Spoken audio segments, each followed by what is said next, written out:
Shri Rajan Makkutty advocate B Gopalakrishnan പറയാണ് കോൺഗ്രസിന്റെ വേരർക്കും ഞങ്ങൾ അതിലൊരു സംശയവും വേണ്ടതില്ല എന്ന്. പാലക്കാട്ടെ ജയം എന്ന് പറയുന്നത് താൽക്കാലികമാണ് എന്ന് തന്നെയാണ് ബിജെപിയുടെ വെല്ലുവിളി. അല്ല, അതിൽ ഏറ്റവും അതിനേക്കാൾ പ്രധാനപ്പെട്ട കാര്യം SDPIയുടെ പ്രകടനം, ഇന്നത്തെ SDPIയുടെ പ്രകടനത്തെ കുറിച്ച് ആവർത്തിച്ച് ഇവിടെ ചോദിക്കുന്നുണ്ടായിരുന്നു. SDP എങ്ങനെ കോൺഗ്രസ് ജയിക്കുമ്പോൾ കോൺഗ്രസ്സുകാർ പ്രകടനം നടത്തുന്നത് സ്വാഭാവികമാണ്. SDPIയുടെ കൊടിയും കൊണ്ട് കോൺഗ്രസ് ജയിച്ചപ്പോൾ പ്രകടനം നടത്തുന്നതിന്റെ സാങ്കത്യം, അതും CPM ഓഫീസിലേക്ക് പ്രകടനം നടത്തുന്നതിന്റെ സാങ്കത്യം ചോദ്യം ചെയ്യുന്നു.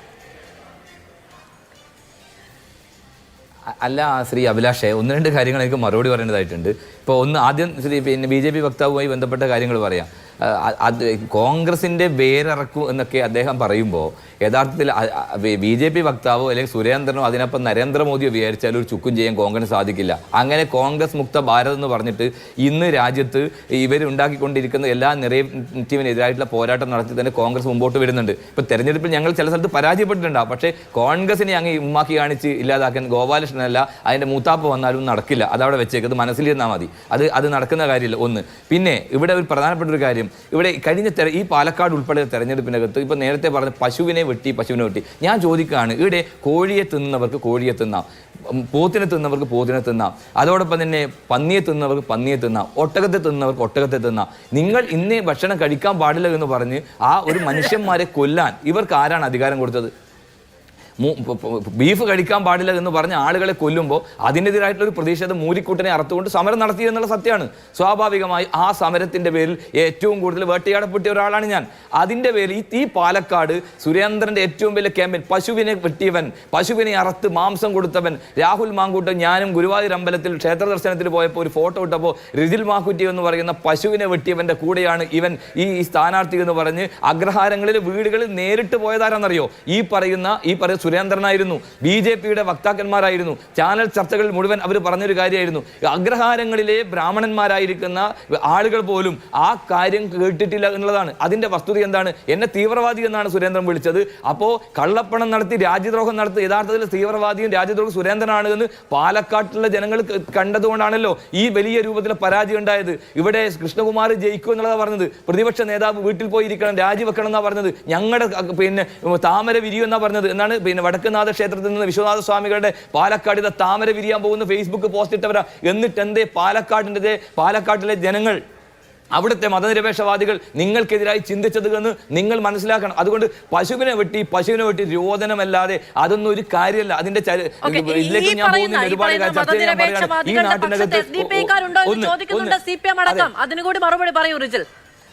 അതെ ഞാൻ പറയട്ടെ CPM എന്ത് മതേതരവാദികളാണ്. ഇതുപോലെ ഭാഷാണം വർക്കിമാരെ പണിയെടുക്കുന്നവർ ഈ നാട്ടിൽ ആരോ ഉള്ളത്? കഴിഞ്ഞ വടകര തെരഞ്ഞെടുപ്പിൽ ഷാഫി പറമ്പിലെ പരാജയപ്പെട്ട കാഫിർ എന്ന് പറയുന്ന പ്രയോഗം നടത്തി മുമ്പോട്ട് പോയവർ. ഇവിടെ കഴിഞ്ഞ തെരഞ്ഞെടുപ്പിന് പാലക്കാട് BJPക്ക് വേണ്ടി അവസരം ഉണ്ടാക്കുക. ഇവർ CJP അല്ലേ, കമ്മ്യൂണിസ്റ്റ് ജനതാ പാർട്ടി അല്ലേ, ഇവർ ഒന്നിച്ച് മുന്നണിയല്ലേ, ദേശീയ തലത്തിൽ ഇവരുടെ മുന്നണിയുടെ ഭാഗമായി നിൽക്കുന്നവരല്ലേ പാലക്കാട് മന്ത്രി കൃഷ്ണകുമാർ? അതെ അല്ല, ഒരു മിനിറ്റ്, ഞാൻ താങ്കൾ പറയുമ്പോൾ താങ്കൾ പറയുമ്പോൾ ഞാൻ സംസാരിച്ചില്ല. എന്റെ അവസരമാണ്, ഞാൻ പറയട്ടെ. നിങ്ങൾ ഒന്നിച്ച് നിൽക്കുന്നവരല്ലേ, നിങ്ങൾ ഒന്നിച്ച് നിൽക്കുന്ന. പിന്നൊരു കാര്യം എനിക്ക് പറയാനുള്ളത് എന്താണെന്നറിയോ? 1996 ഏപ്രിൽ 22 തിങ്കളാഴ്ച 1171 മേട 9-ാം തീയതി ദേശാഭിമാനി ഒരു മുഖപ്രസംഗം എഴുതിയിട്ടുണ്ട്. ആ മുഖപ്രസംഗത്തിൽ എന്താ പറയുന്നറിയോ? ഈ കോൺഗ്രസ് അത് മുസ്ലിം ലീഗിനെതിരായി ജമാഅത്ത് ഇസ്ലാമി ഉൾപ്പെടെയുള്ള സംഘടനകളുടെ പിന്തുണ വാങ്ങി മതനിരപേക്ഷ രാഷ്ട്രീയത്തെ ശക്തിപ്പെടുത്തുന്നതിന് വേണ്ടി ഞങ്ങൾ ഒന്നിച്ച് മുന്നോട്ട് പോകാൻ തീരുമാനിച്ചിരിക്കുന്നു എന്നുള്ളത് ദേശാഭിമാനി എഴുതിയിട്ടുള്ള മുഖപ്രസംഗമാണ്. നിങ്ങൾ SDPയുമായി എത്ര സ്ഥലങ്ങൾ ചേർന്ന് നിന്നിട്ടുണ്ട്? നിങ്ങൾ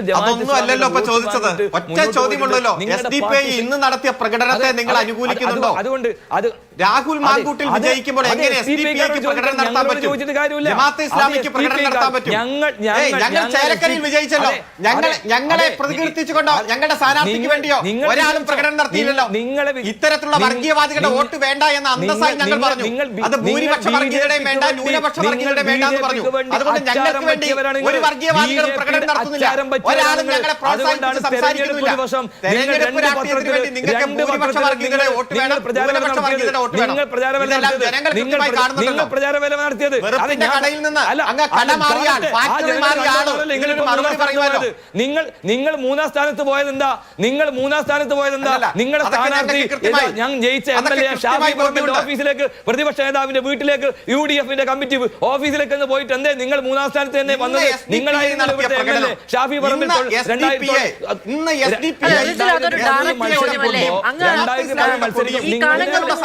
ദേശാഭിമാനി കഥയൊക്കെ പറയുന്ന സമയത്ത് ഇത് വളരെ സ്ട്രൈറ്റ് ആയ ഒരു ചോദ്യമല്ലേ റിജിൽ?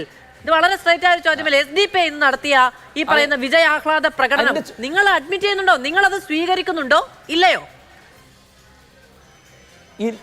ഞങ്ങൾ SDP നടത്തിയ പ്രകടനം ഞങ്ങളെ കൂടി SDP നടത്തിയില്ല. അത് SDP-യുടെ നേതാക്കന്മാരെ വിളിച്ച് ചോദിക്കണം. SDP പ്രകടനം നടത്തി ഞങ്ങൾക്ക് മതനിരപേക്ഷ രാഷ്ട്രീയവുമായി ബന്ധപ്പെട്ട് വിജയിച്ച നേതാവിനെ അവര് നടത്തിയത്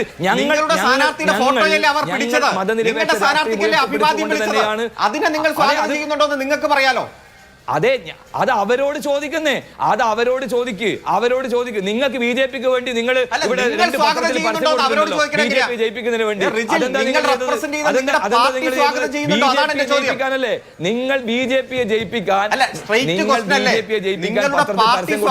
നിങ്ങൾ BJP-ക്കാർ കാഫിർ പ്രയോഗം നടത്തി നാണം കെട്ട് തോറ്റ് തൊപ്പിയിട്ടവരല്ലേ നിങ്ങൾ? അതുകൊണ്ട് നിങ്ങൾ ഞങ്ങളുടെ മതനിരപേക്ഷ ഒന്നും പഠിപ്പിക്കേണ്ട. SDP-ക്കാരും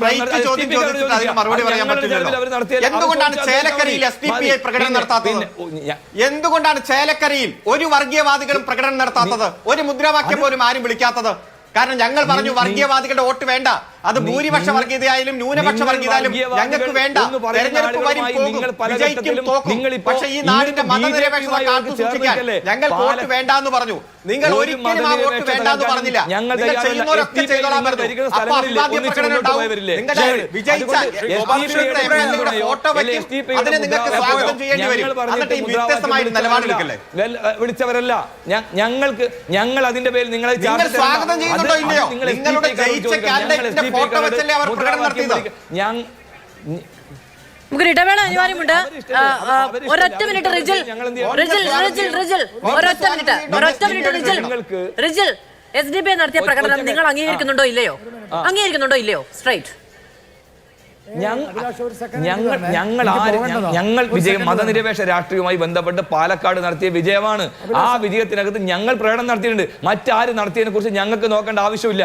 അത് ഞങ്ങളുടെ രാഷ്ട്രീയമല്ല. ഞങ്ങൾ ആ രൂപത്തിലേക്ക് മുദ്രാവാക്യം വിളിക്കുന്ന പ്രകടനം ഞാൻ ചുമതലപ്പെടുത്തിയിട്ടില്ല. SDP ആയാലും ജമാഅത്ത് ഇസ്ലാമി ആയാലും ഉൾപ്പെടെയുള്ള ആൾ അവർ പ്രകടനം നടത്തി അവരോട് ചോദിക്കണമെന്നേ. അത് ഞങ്ങളോട് ചോദിച്ചിരുന്ന കാര്യം നടത്തുന്നതിന് ഞങ്ങൾക്ക്